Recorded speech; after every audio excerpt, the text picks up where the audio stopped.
Welcome back to On the Clock, our show about making the moments matter. I'm your host, Elisa Gums. Today, we're chatting about unlocking the power of your dreams. Joining us is Rachel Senior, the founder and CEO of the Business of Dreams Enterprise and the author of The Business of Dreams: 5 Ways to Maximize the Linear Relationship Between Your Purpose, Your Business and Economic Success, and Your Dreams. Rachel, we're so excited to have you here on the Clock. How are you? I'm well, and I'm excited to be here.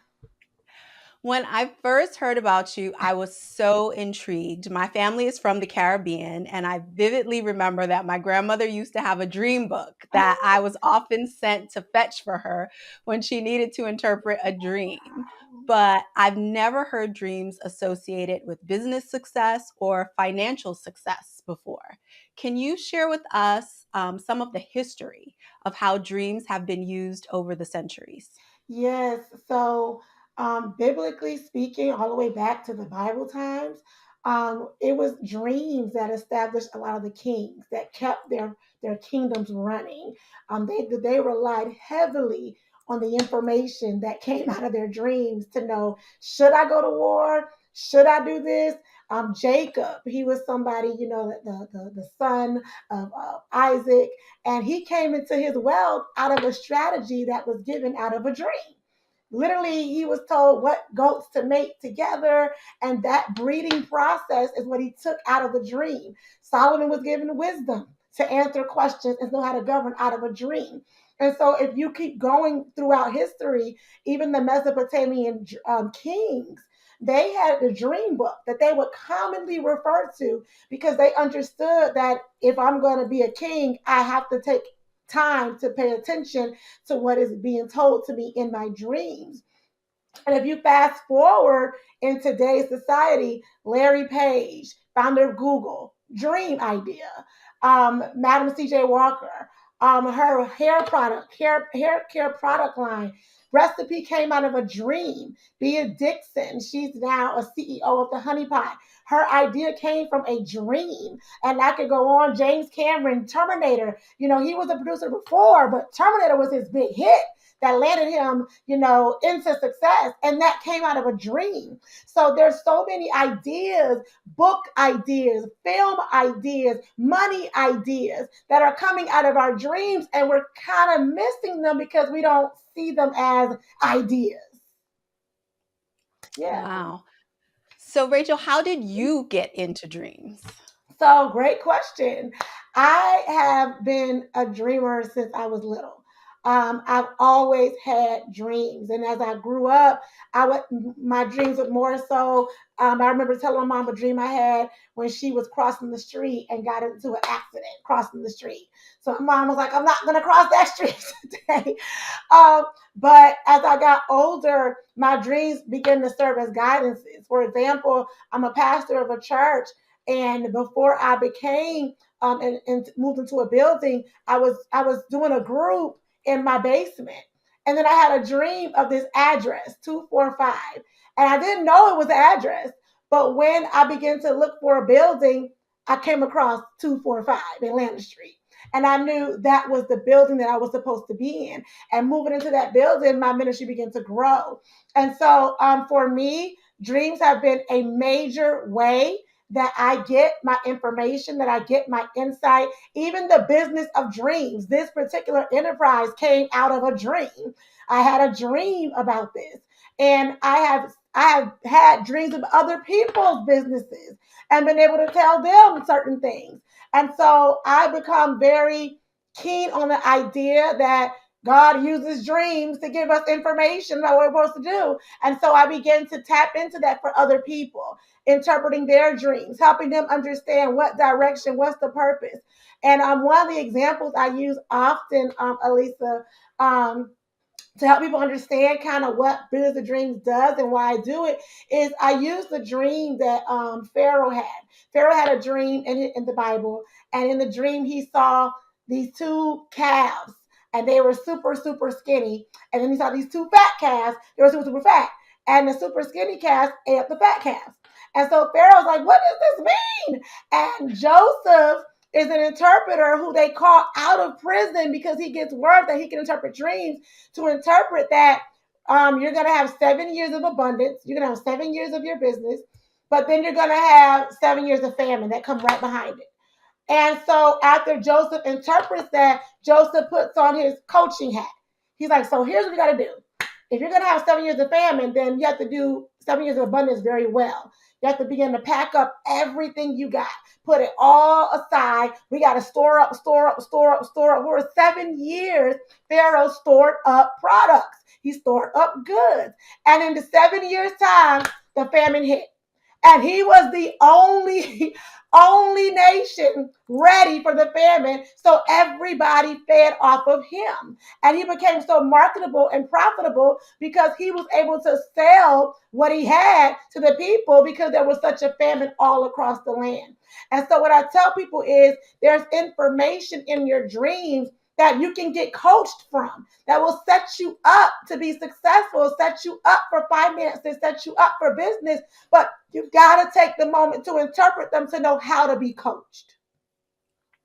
I'm glad you mentioned interpreting them because, how does one even go about becoming an expert dream interpreter? What was your path to developing your interpretation skills? So for me, because I had so many dreams, I used to sit down. At first, it'll be like, I'm gonna Google, what does this mean? I don't know what this means. I would go to Google. But for me, sitting down, I tell people every time you get a dream, after you have a dream, it's good to sit and meditate, pray on it, meditate on it, sit down and take a moment to let God, let what Holy Spirit, let whatever inside of you in that quiet time to just sit and reflect on the dream, reflect on it. And you'll find often as you reflect that there'll be things that will start to pop out. And those things that begin to pop out are things that you will say, well, let me get the meaning of that. You might research. For example, I've learned when I think about pineapples, after researching pineapples, after it being such a prevalent thing in my dreams, that it has to do with welcoming. So I know when I dream of pineapples that I'm being welcomed to a new season of my life, a new business idea, a new thing that I'm getting ready to come into. And so things begin to pop out so that you know how to interpret or what to interpret. And then you practice. That's part of what Business of Dreams is about. I have a safe place where I practice. I teach people there are some common dream symbols that kind of often mean the same thing that you can learn, as well as your own dream language. There are metaphorical dreams. I call them metaphorical because they relate to your language. So, Alyssa, if you dream about a certain celebrity and I dream of the same celebrity, right? What they are to me is why I'm seeing them. What they are to you could be why you're seeing them. So our dream language also, there are metaphorical dreams that have to do with how we see things, how things relate to us. A certain relative, for example, you might see them as a certain way. And so when they're in their dream, they're meaning that. And I can't give a whole lesson on interpretation today because it can go some different ways. But for a main foundation, you have symbolic dreams and then you have metaphorical dreams. Symbolic dreams are a little bit more complicated because those are the ones you have to research. You have no idea what these symbols mean. They don't relate to you at all. They're just seeing them. And they take some research and some prayer and some meditation. However, your metaphorical dreams, those are the ones that you really can pull out and say, well, what does that mean to me? They're symbols, but they're familiar symbols. They're uncle, their daddy, they're your watch, they're your cell phone, they're your computer, they're your outfit, that means something to you. They're a house. So those have meaning because of how you grew up with them and what they mean to you. And they're a little bit more easier to interpret, even though I tell everybody you want to link up with an interpreter. A dream interpreter is just as important to me as a business coach. Because if you have somebody who literally interprets your dreams, it's going to help you. You want to get the accurate interpretation. You don't want to just interpret something and say it's what it is. It's like I say, dreams are symptoms and the interpretation is the diagnosis. And so if you get the wrong diagnosis, you're going to treat it wrong. And so you want to make sure that When you can learn. There are people like myself that train in the areas of interpretation. And I say always connect yourself. I have a network of dream interpreters who I've trained and grown, and I've learned, and they've learned over the years. And so I say connect with the network, connect with these people, because they'll help you. And as you and get your dreams interpreted, you'll start learning patterns of how God speaks to you in your dreams as well, and they'll become easier to interpret as you get them interpreted. You've now written 3 books about dreams. What is it that you want everyone out there to know about the power of dreams? I want everybody to understand that dreams lead and guide you to your purpose. This is a communication system that literally will position you where you're supposed to be, where you're going to have your greatest success. And it doesn't always mean that you're going to get a business idea in your dream all the time. It may mean you're going to get an idea or what I want to say, you're going to get a forewarning of how to mentally prepare yourself. Because when you walk into that success, you won't get thrown off by it. I've had people that have had dreams where they're and in the dream I call them preparatory dreams, but they're seeing themselves, and then they want to walk away, and they're it's too much. They can't handle it. And I've said to them, that means when you're getting ready to come into whatever this success is, prepare your team, start making adjustments now so that you're going to get what you need to get. So sometimes there are emotional things that are being shown to us in our dreams to help us gauge our emotions, mental things to help us again and have a good mental. So you don't want to ignore your dreams. You don't want to ignore your dreams. They're not just fantasy island stuff. They're not just what you ate. Okay. They are giving you some insight to what you need to know about your purpose, about what your success is going to be. So even if it's hard to understand, even if it seems crazy, don't dismiss it. There's something in there that's guiding you to your success. We've mentioned your company a couple of times, the Business of Dreams Enterprise, which integrates dreams with business coaching experts and wealth strategists. Dream coaching is a pretty unconventional thing to start a business around. So, how difficult was it when you were starting out to get people to understand what you were trying to do? It's still an area that I'm plowing through. However, because there's been so many results, it's the results and the people sharing their testimonies about it. It's like people literally have taken the course, taken the 8-week course or the coaching, and have literally come into business success. Or they've come into understanding this is what all this time my dream was telling me, and now they're moving in that purpose, and things are making sense. And so plowing in it was really important for me to have examples. And so I use examples like Simon Lee, who's now a millionaire because of a dream that he had that showed him his business. And I began to take those examples and build off of that, along with my own. I have my own testimonies and my own examples as well. So it's still an area that I'm plowing in, but it's not a foreign area as it may have been back, maybe 6, 10 years ago, because even I have a master's degree in psychology, and even psychologists, there are counselor practices that center around dreams, because now I've been teaching, they're called younger counselors, that teach that literally there are some emotional healing and mental well-being that we can bring you to if we start interpreting what's happening in your dreams. So it's not as foreign as people think. And so the concept is not that far away when you begin to do your research and see, wait a minute, a lot of people are starting to follow and understand that there's something happening in your dreams. It's just a matter of them trusting enough to take a stab at it and see what their dreams are really meaning. But we've had so many success stories now, Elisa, that it's very difficult for them to argue not to take a chance.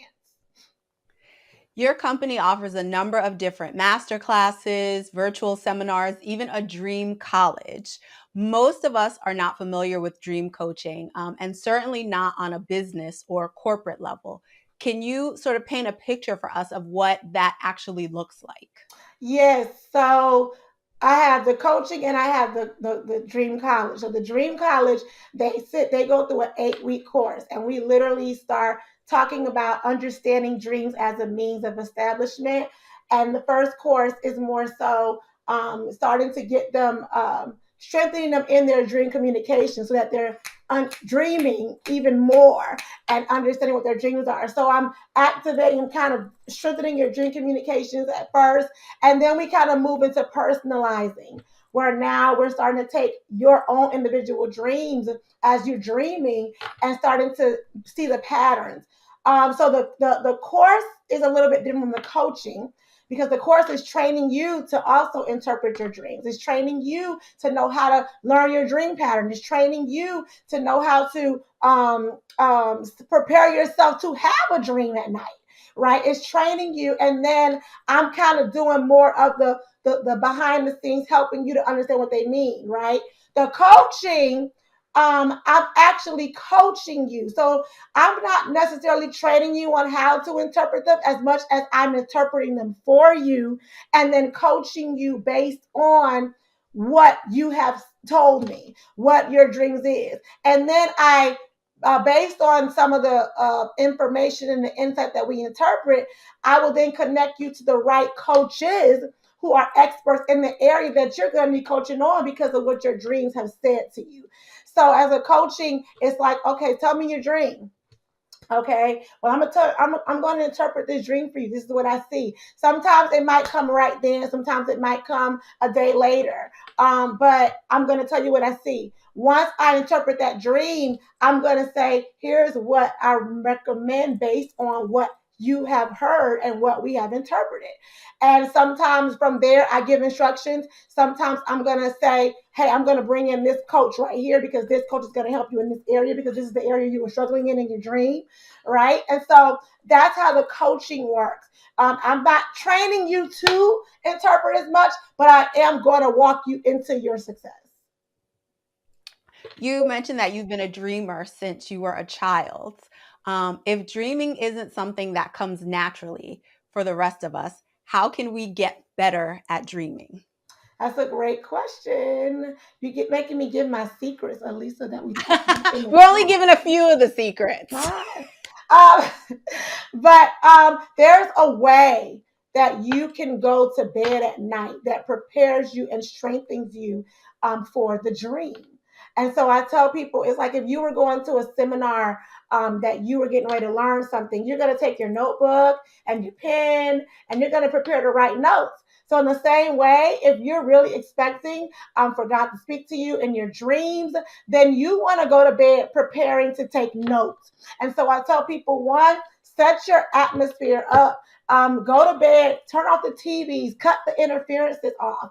Don't go to bed with all this junk in your head because it won't turn off and you need your pathways cleared for that dream to come through. And we get deeper in that in the class, but definitely there can be interferences when you got so much on your mind. So pray. Get all that day stuff away from you. All the frustration of the day, the stressors. Don't go to bed exhausted. Don't go to bed with all this stuff on your mind. Don't go to bed in that way because that interferes with getting a clear cut canal through to your dreams. So, and I also tell people have that journal ready so that you're telling God, I'm ready to hear what you got to say. So when you wake up, you're ready to write down what you saw, what you heard. And the more you are a good steward with your dreams, the more you dream. And I'm not just saying that, guys. I have literally, many of my students would say, the more I paid attention, the more I wrote them down, the more I started dreaming. And the more intense they became. Like people who were dreaming about, you know, little stuff, they start having detailed dreams about exactly where to go, how to wear it. It was crazy to watch it happen as it's built up. But there, you can prepare to receive the dreams. And the more you prepare and receive them, and the more you do what you're supposed to do with them, the more dreams you'll have. That is a good one. I usually struggle with remembering the dreams. I have the dreams, but Mm. then I don't always remember them, or certain details that I can't grasp in the morning. So you said we should all go to bed with the journal by our side so that we can write them down, right? Absolutely. Because I can tell you that too, Alyssa. When you wake up, there's a different kind of state that you're in when you're dreaming.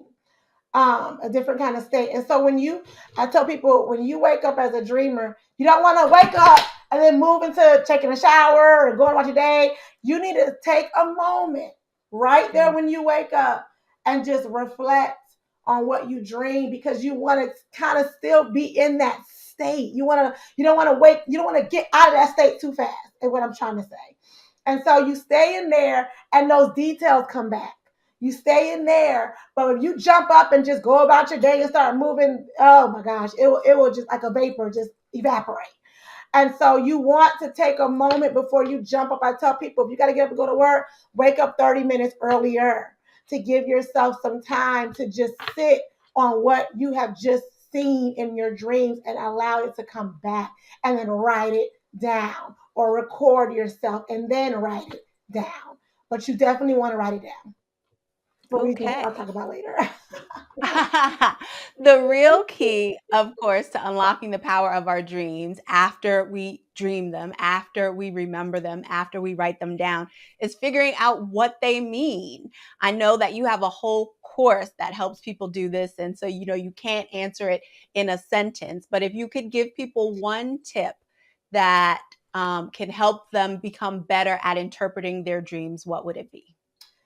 I would say one tip. Oh gosh, one easy tip. If you're somebody who dreams often a lot, I would say make sure that you're writing your dreams down. When you write your dreams down, read them back to yourself out loud. As you read it back to yourself out loud, there's going to be some things that pick up. I can't explain it, but I can tell you that when you write it down and then you say it out loud, you read it back to yourself or you read it to somebody else, there are things that start to unlock because it takes you back there. And there are things that begin to unlock, and you may not get every detail there yet, but something is unlocking, and you're starting to see, okay, this meant something, this meant something. And then, as I said, definitely want to sit, pray, and allow an opportunity to be told what these dreams mean. Oh, I love that tip. It's like engaging all the senses because you write it, you speak it, you hear it when you say it out loud, and you get Absolutely. like the brain connections going, right? Exactly. So before I let you go, I have to ask you, we're at the start of a new year. If people were going to make a New Year's resolution for 2023 related to their dreams, what should that resolution be? That I will not ignore a dream. Do not ignore your dreams. In 2023, as you come in 2023, I would say take the time to write down every dream that you had and don't let one dream go ignored. And then I would say take the time to connect with somebody that can help interpret these dreams for you so that you have a blueprint of how your 2023 should be looking. Yes. This has been so fascinating. Thank you so much, Rachel, for sharing the unique ways you're helping people make the most of the time we've been given by making the most of our dreams. And thank you all for watching On the Clock. We'll see you next time as we continue to talk about working with purpose and living with passion.